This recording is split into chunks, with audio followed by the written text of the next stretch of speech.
Okay, so welcome po sa ating tutorials. So dito, ituturo po natin kung papaano ba gawin ang ating pianuno bread or tinatawag po nating rules bread. Okay, so una po lagyan mo natin ng harinang first class ang ating may pahid na lard na tray or margarine para po pag ilagay po natin dyan yung ating namasang rules bread mamaya ay hindi po siya madikit pagka naluto na po yung ating pianuno o rules bread.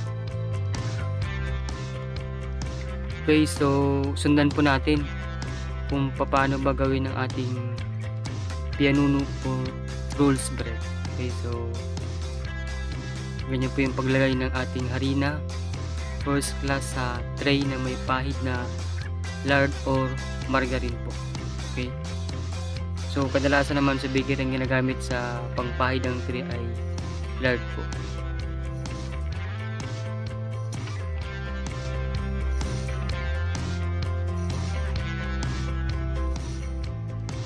Okay, so ngayon po ay magtimbang po tayo ng kalahating kilong first class flour po. Okay, yung timplada po ng ating pianuno breads ay hatian po. Kung kalahati po ang first class, kalahati din po ang third class flour. Okay, so ang gamit po natin na harina sa first class flour po ngayon ay Globe po, Globe first class flour po. Then yung ata naman pong gamit na third class ay Cattleya po, Cattleya third class flour. Okay, so timbang po tayo ng kalahating kilong third class flour. Okay, so ayan po.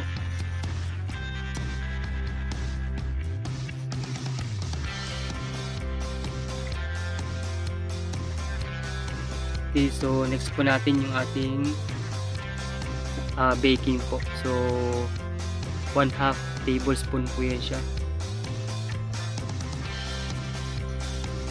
Okay, next po natin yung ating instant yeast.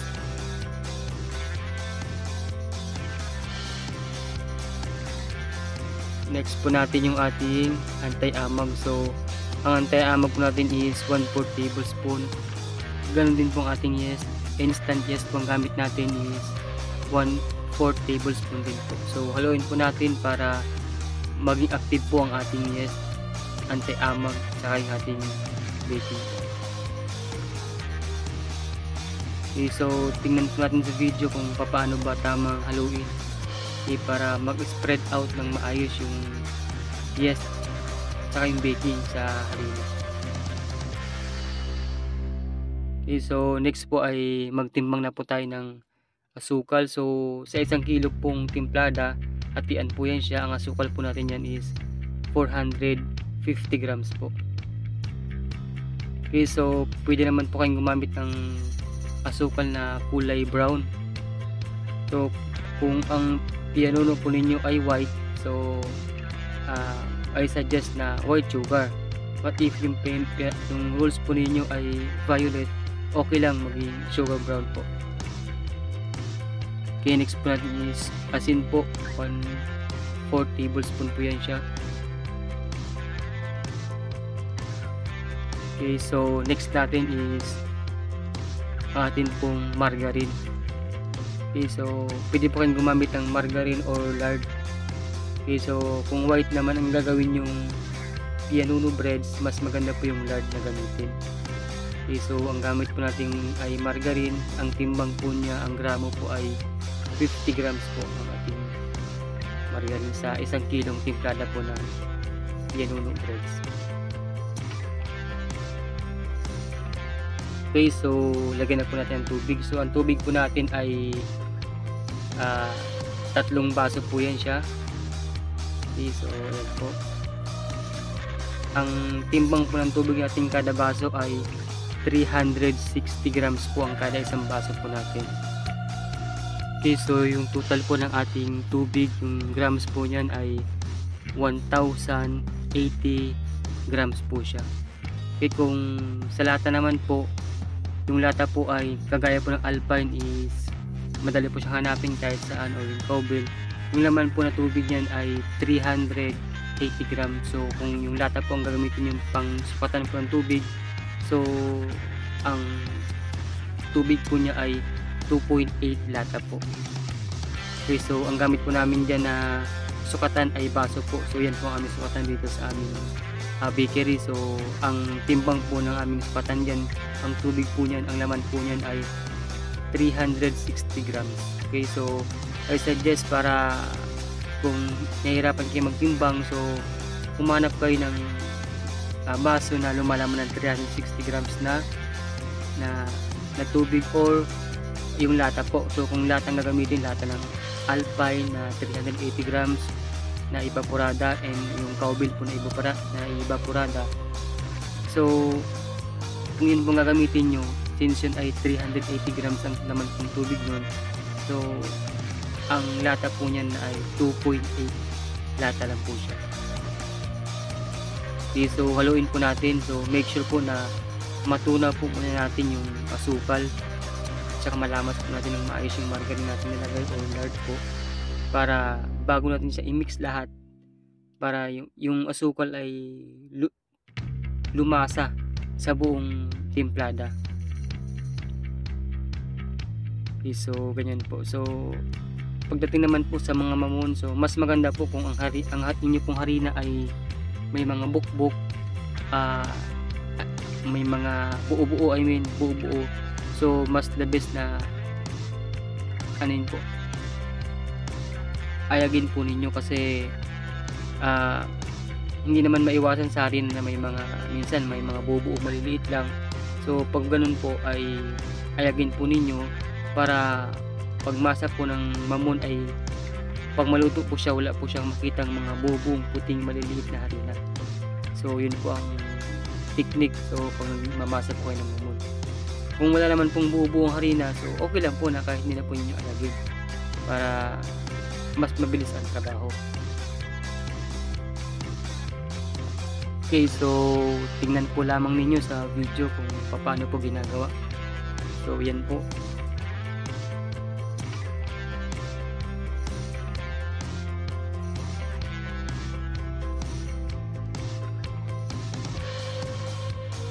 Ang gagawin po nating rules bread ngayon or pianuno bread po ay kulay white po, at saka kulay violet obi po. Okay, so yun po ating gagawin pianuno breads.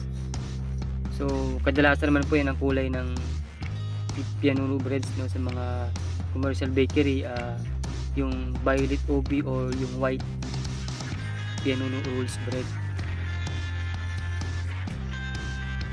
Okay, so ganyan po yung tamang galawan sa bakery. So kung dito sa amin mas mabilis pa dyan. So sa video medyo katamtaman na po, para mas nasundan po ninyo yung tamang proseso yung gagawin. So yan po yung gagawin.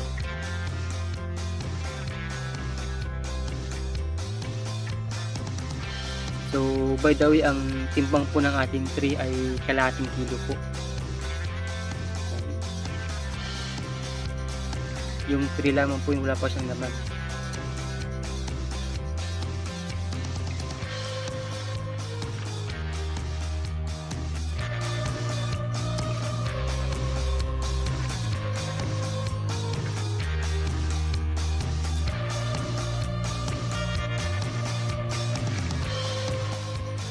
Okay, so yan po yung timbang ng ating pianuno breads po. So sa isang tray po ay 1.3 po. So since ang tray ay kalahating kilo, ang laman po niya ay 800 grams po sa isang tray. So then papalapadin po natin yan siya.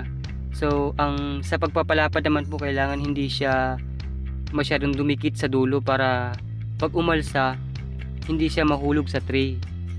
So hindi po maiwasan, minsan talagang pag niluto po lumalampas sa tray yung nilagay po nating mamon na timplada. So pagka lumampas naman po sa tray, pagkaluto na po, islicean po natin siya bago po natin ilagay sa isang magandang lagayan po, or bago natin siya pagpatong-patungin kung gagawin natin yung mga 2 layers mamon or 4 layers triangle slice mamon. Okay, so nagawa na po natin yung unang kulay, yung white po. Ngayon po ay gagawa po tayo ng kulay violet. Okay, so pagdating naman po sa ibang kulay, yun na po ating gagawin. So yan, same po yung timplada, and then yung kulay po ay kukulayin natin kung anong kulay ng ating gusto ng kulay po. Okay, so since ito ay white, so madali po siyang kulayan kasi ang ating susunod na kulay ay kulay violet. So masahin po muna natin ulit para kumalat yung kulay sa ating pumasa, para equal po yung kulay niya. Saka maganda po yung appearance pagka ganun.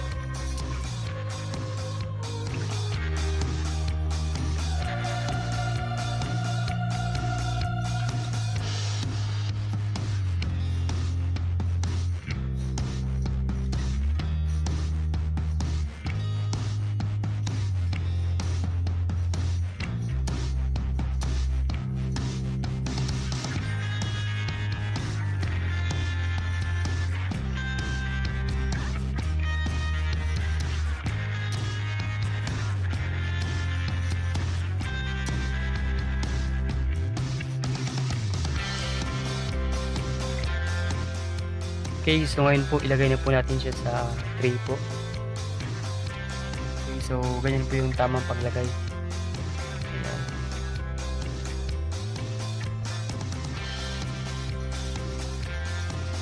Pagkatapos natin ilagay, palaparin po natin siya. So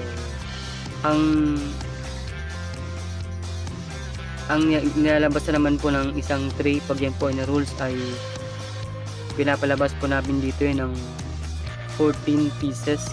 Okay, so sa isang tray pag na-roll po yan, naging rolls po yan siya, ini-slice po namin siya ng 14 to 15 pieces po kada isang tray po. Then ang bintahan naman dito sa bakery ay 5 piso po kada isa. Then sa mamon naman po, ang mamon ay tumatagal lamang to ng mga 3 days lang po ito, medyo hindi na po siya maganda. Kaya sa mga bakery naman, kailangan kung gagawa kayo ng mamon, kailangan yung alam nyo na after 3 days ay kunti na lang o madaling maubos, wala na po. Kasi pagka gumawa po kayo ng marami, ang tendency baka maraming bumalik, so sayang yung income na dapat sana ay makukuha natin sa tinapay.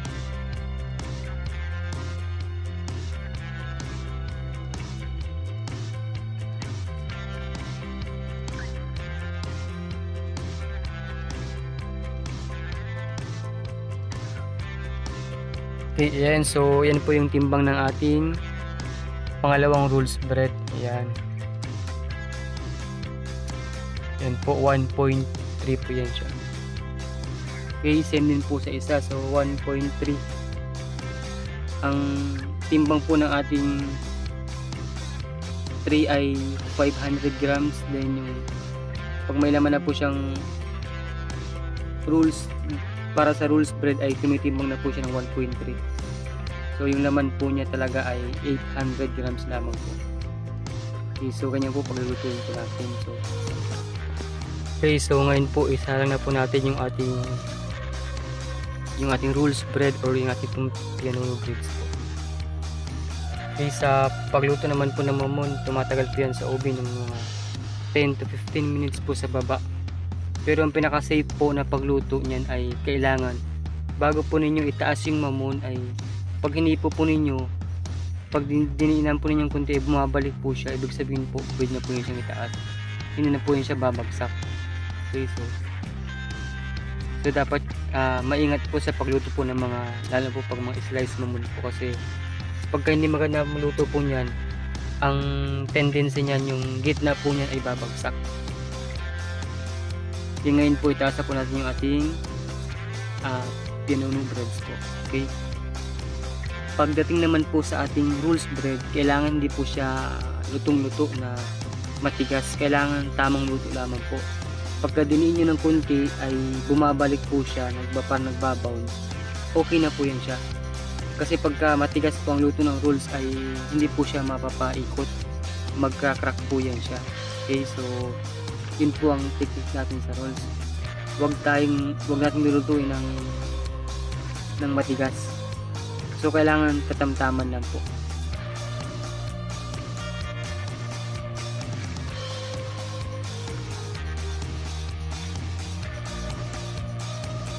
Okay, so ayan po, kuhain na po natin yung ating rolls bread o yung ating pinunong bread po. Okay, so ganyan po ang appearance ng ating rolls bread pagkaluto na po.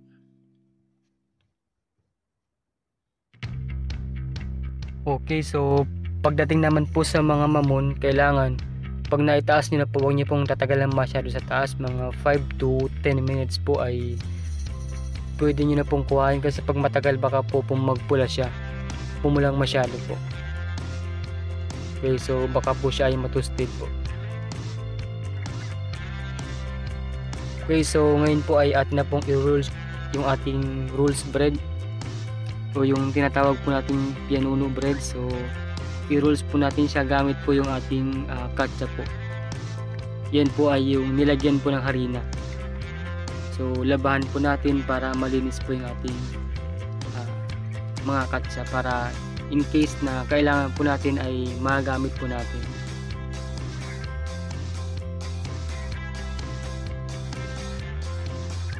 Okay, so ganyan po, ikalin po muna natin sa gilid para itaktak po natin sa katsa ay madali po siyang matanggal.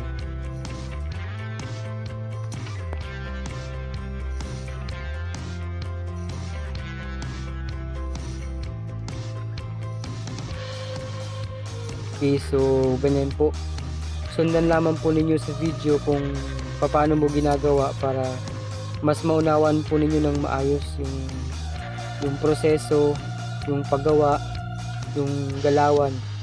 Okay, so ganyan po.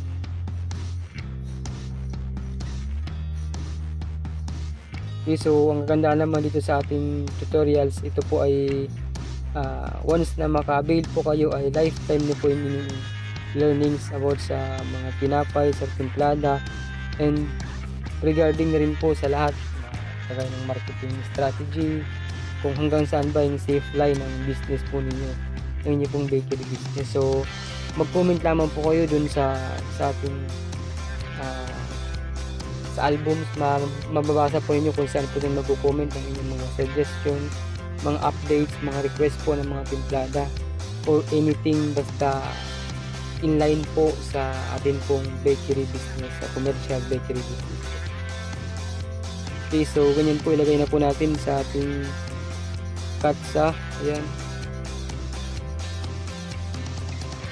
Okay, next po natin, lagyan po natin yan siya ng, pahiran po natin ng margarine. Ang gamit po namin pampahid ay kutsara po. So ang ipapahid po natin yung likod po ng kutsara. Ayan. Lagyan po natin siya ng margarine, then ipahid po natin sa atin pong rolls bread.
Okay, so pagka napahid na po natin, simulan na po nating i-roll yung ating pong rolls bread o yung ating pianuno breads po.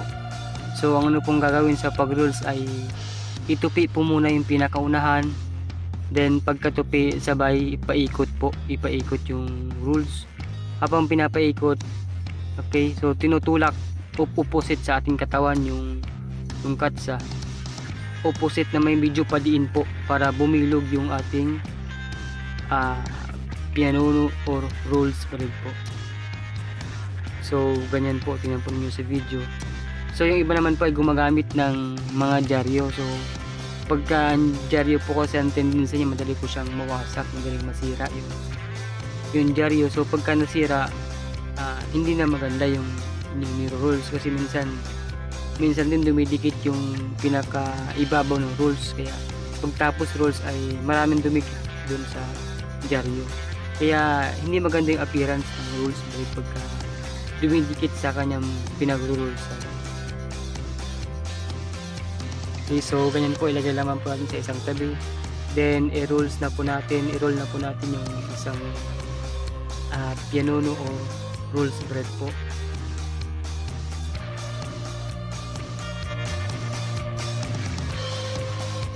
Okay, so ganyan po yung ating gagawin. Titikalin po muna natin ng konti sa bawat gilid para maiwasan po yung pag-crack ng ating rolls.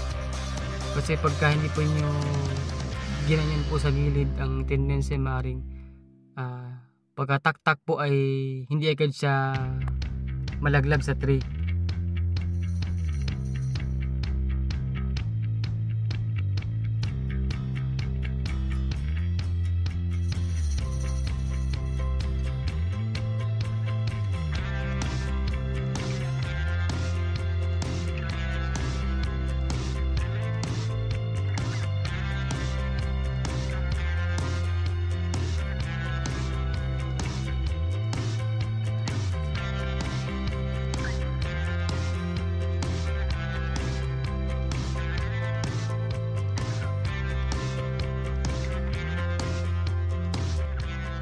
Okay, so ganyan po, pagka hindi po tinikal, maring pagtaktak sa katsa ay masira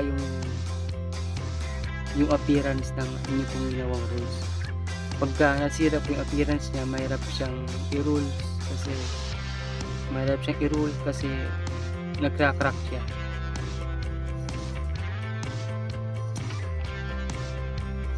Okay, so kailangan naman po sa pagpahid ng margarine ay hindi masyadong marami, kailangan tama lang.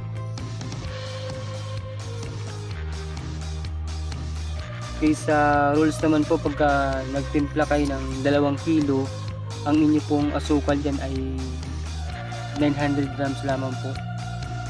So ngayon ang ating pong ginawa ay 1 kilo lang po na timplada. Then yung ating asukal ay 450 grams.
Okay, so ngayon po tanggal na po natin siya sa katsa.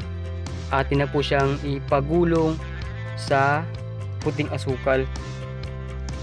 Okay, so kaya ang asukal sa rolls bread ay medyo konti lang kasi pagtapos po gawa ay pinapagulang pa po ito sa puting asukal. Kaya matamis po siya. Ayan. Pagulungin po ninyo para lahat po ng side ay malagyan po ng asukal na puti.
Okay, so pagka natapos na pong pagulungin sa puting asukal, atin na pong i-slice into 14 to 15 pieces po kada isang roll po, or kada isang tray, kasi yung isang tray isang roll po yan siya. At kadalasan naman po ang labas niyan ay nasa 14 lang, 14 to minsan 13 to 14 pieces po, but karamihan ay 14 pieces po ang nagagawa namin dito sa isang tray po ng na i-roll po.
Okay, so ganyan lang po yung ating gagawin. Sundan lamang po ninyo yung ating pong video. Mas malalaman nyo po ng maayos, mas mauunawaan nyo po.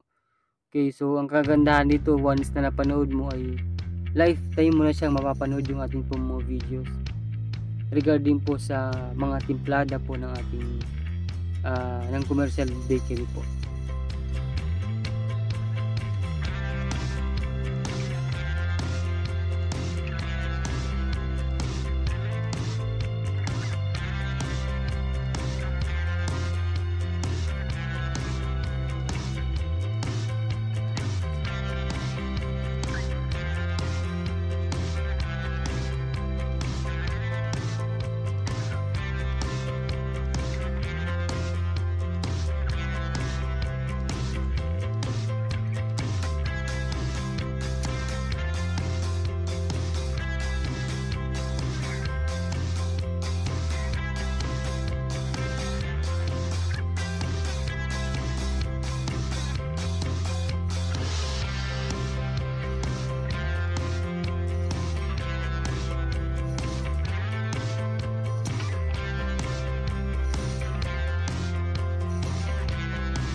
Okay, so yun na po yung ating rules bread, yun na po yung ating Pinuno bread. So maraming salamat po sa inyong panunood. Then kung may mga katanungan po kayo, may mga updates kayo, may mga request kayo, mag-comment lamang po kayo dun sa ating albums or sa ating album. Naka-note naman po kung saan kayo mag-comment doon para masagot po natin yung inyong pong katanungan. Okay, so may number naman po ako ditong nilagay sa video. Text po kayo para masagot po natin and may post po natin sa group yung atin pong isasagot sa inyong pong mga tanong para lahat po ay makarelate ng inyong mga tanong. Or pwede naman po kayo mag private message sa akin para kahit kayo lang po yung nakakaalam na sasabihin ko po sa inyo. Okay, so maraming salamat po. Thank you so much and God bless po and more power po sa ating lahat.